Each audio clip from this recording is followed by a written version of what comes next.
Setelah Bani Ibrani meninggalkan Mesir, tanah perbudakan, mereka tinggal di negeri yang telah Allah janjikan bagi mereka. Allah memilih Saul untuk menjadi raja bagi umatnya, namun tidak lama kemudian, Saul mengingkari firman Allah dan tidak taat kepadanya. Inilah sebabnya, mengapa Allah memutuskan untuk menyingkirkannya dan memberikan kekuasaan kepada orang lain, yaitu seseorang yang hatinya tulus dan ikhlas untuk mengikutinya. Demikianlah Allah memilih seorang raja yang baru. Ia mengutus Nabi Samuel kepada seorang laki-laki bernama Isai yang memiliki 8 orang anak. Allah berkata kepada Samuel, "Ketika engkau tiba di sana, aku akan menunjukkan kepadamu anak mana yang aku pilih untuk menjadi raja." Ketika Samuel bertemu Isai, Isai membawa anak sulungnya.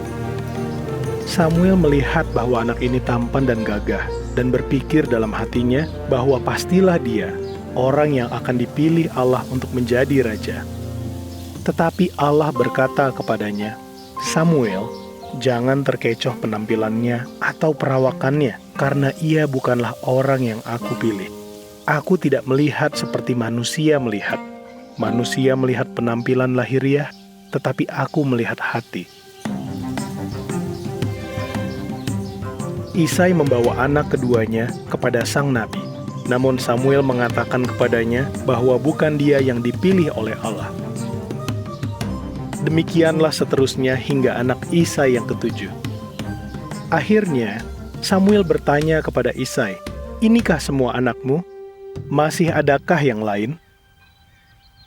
Dan Isai menjawab, "Aku masih memiliki seorang anak bungsu yang sedang menggembalakan kawanan domba."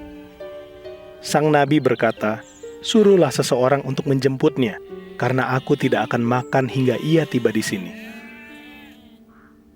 Ketika Daud yang wajahnya kemerah-merahan, tampan, dan matanya berbinar-binar datang, Allah berkata kepada Samuel, "Bangkitlah dan lantiklah dia dengan minyak sebagai tanda bahwa dialah yang aku pilih sebagai raja bagi umatku."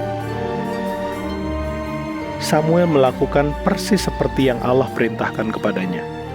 Sejak saat itu, Daud dipenuhi dengan ruh Allah dan kuasa Allah.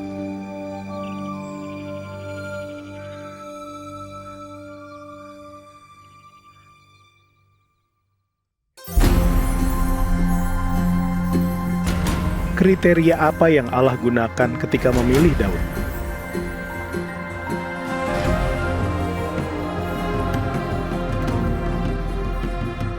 Apa perbedaan antara penilaian Allah dan penilaian manusia terhadap seseorang?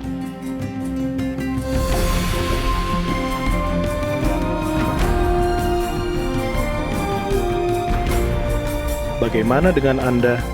Kriteria apa yang Anda gunakan untuk menilai orang lain?